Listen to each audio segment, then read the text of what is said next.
Hey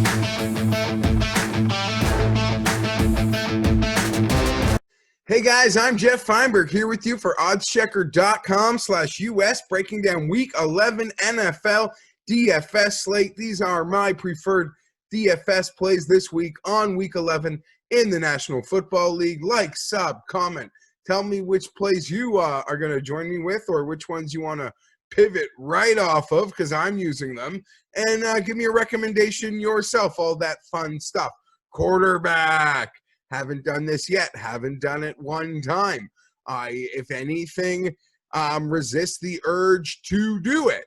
Granted, the spots haven't been ideal despite how well Justin Herbert has played. But here we are. Justin Herbert, friends, $6,800 on DraftKings, $8,500 on FanDuel. I'm going to have to be paying up for some running backs this week, so I am going for Justin Herbert. Has the second highest projection of any quarterback on the slate, according to FadeTheNoise.com, and has the third highest price point. He's got a great matchup with the Jets this week, who have given up the fourth most points to quarterbacks on the year. The yardage was not there last week, as the Dolphins made him as uncomfortable as any team in the National Football League. Despite that, he still had 32 pass attempts and 3 total touchdowns, 2 passing, 1 rushing, showing us that even when it's not all there for him or the Charger offense, they will lose anyway. Well, maybe not this week. Justin will still meet a floor that you can believe in. This looks like a great spot coming up for Herbert to have a really big week. And there's really nothing left for the Chargers to do this year but to instill some national confidence that they might have actually done something right in drafting Justin, despite of doing just about everything else wrong. Justin Herbert, $6,800 on DraftKings, $8,500 on FanDuel. This is a monster game. I don't even want to tell you what my stat expectation is to be pleased with how this one needs to come out. But it's pretty high and definitely worth a $6,800, $8,500 price split here. Alex Smith. The punt and salary save at the total quarterback position will once again allow me to do some things at the running back position that I am tempted to do this week. Everybody's in love with Jameis Winston, as am I. I personally think he's the best quarterback on that roster in 2020. That's just my opinion. So I'm excited to see him with Sean Payton's whiteboard. They might ease him into some things this week, but I'm hoping we get a full Jameis experience before this is over. But for now, we're going with Alex Smith. Smith has a great matchup against the Bengals this week, and the Bengals have given up the 8th most fantasy points to quarterbacks this year. He's coming off a 55 pass attempt game where he had 390 yards and somehow no touchdowns. That loss, I'm on a blur, versus Detroit last week in that nice little comeback effort that fell short. Smith is in play if you want to jam in some other high price guys at other positions. That's exactly what we're doing, and let's get right to it. For me, Dalvin Cook. I'm not getting away from Dalvin Cook. 9,000 on DraftKings, over 10,000 on FanDuel, even at this price point. We watched him do absolutely nothing, get stifled all night versus the Chicago Bears. What did the Vikings do? They just continued to feed him the ball nonstop, all night, 30 times, even when he couldn't get anything going, continued to feed him the ball. Now the Cowboys defense is not the Bears defense. Whoa! Shouldn't have let you see what was under there. Cowboys defense is not the Bears defense, my friends, and there should be much more feasting, eating, everything from Dalvin Cook this week. I am not swayed by last week's performance one bit. I'm going right back to the well with Dalvin. Derrick Henry, another running back. I'm paying up for the backs this week. I am paying up. Henry is sandwiched between Kamara and Cook, and above him is Aaron Jones and Nick Chubb.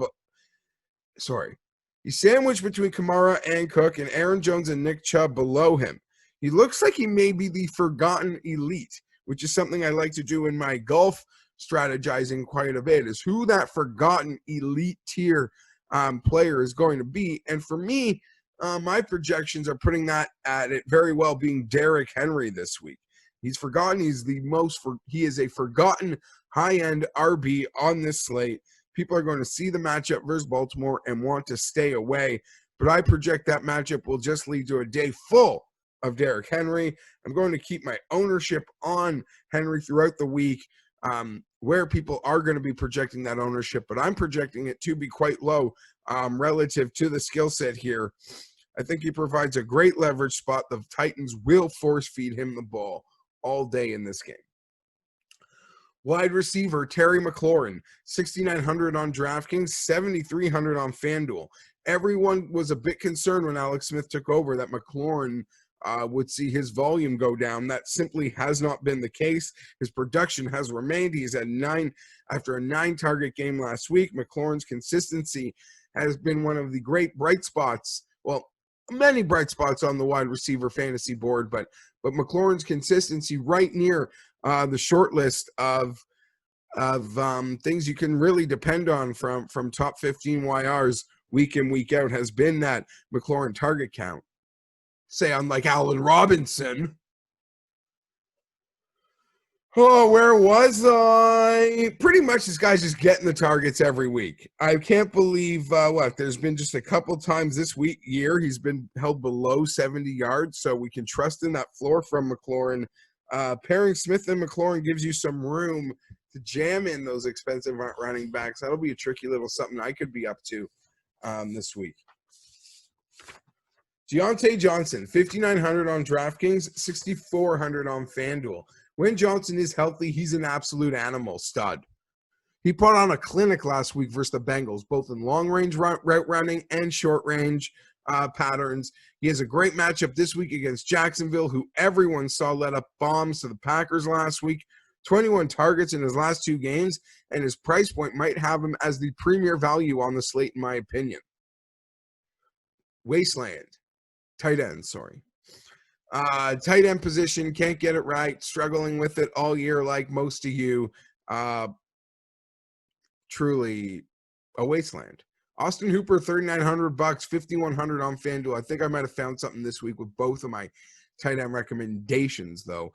Kelsey and Waller at this point are the only trustworthy guys. Maybe a little bit of Hawkinson, but especially with Kittle out. The Browns have played in 2 very high win games recently, which has hindered their ability to pass of late. Just before that, we saw Hooper getting healthy and coming on. This week, they get the Eagles, who are giving up top 4 fantasy points to tight end on the year. I'm thinking we're getting 40 and a touchdown from Hoop this weekend, so I'm rostering him.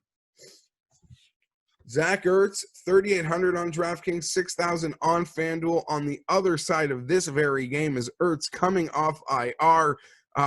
Even with his injury, Ertz is 7th in the NFL at the position in air yards and plus targets. Wentz has always leaned on Ertz. We know that certainly. And in a game when they are dogs, you could see high passing volume out of the Philadelphia Eagles this week. Ertz getting a large chunk of those targets, hopefully able to rekindle some of that fairy dust him and Wentz shared together one time. But off the IR, I feel could be a sneaky little play this week in a game I'm certain he'll be involved in. Defense, special teams. The chalk defense of the week is likely to be the Falcons. They're playing the Saints and Jameis Winston. I feel that'll be pretty chalky. I like Jameis, though. I don't want to pick on Jameis too much, so just putting it out there that Atlanta is going to be the chalk. He's not afraid to throw interceptions, but in Jameis, I believe. You let people play the Falcons. They'll be super chalky. I'm going to upsell, pay a bit more. I'm going in for the Redskins this week, guys. The Bengals have the 3rd highest adjusted sack rate in the entire NFL, and you could argue they are facing the best front 7 in all of it in the Washingtons. I hope I said Washington off the top and not the R word, because I've been having a problem with that on my podcast. I feel that every time, and now I'm going to start fining myself or getting fined from the higher-ups at Mayo Media Network. Washington may have the best front 7 in the National Football League. Per DVOA, Washington has the 7th best defense in the entire NFL. I like them to get after Burrow, get some sacks, force those turnovers. I think they could be a force for me on the DFS slate this week at $2,900. on the DraftKings board, 4,100 on FanDuel. I'm Geoff Fienberg. I don't know if you'll see me next week doing golf because it's Thanksgiving here in America and we will be off, but maybe we'll make some special extra NFL videos for you. I'll let you know. You like, sub, comment, so everything I do drops right into your feed. Thanks again. I'm out.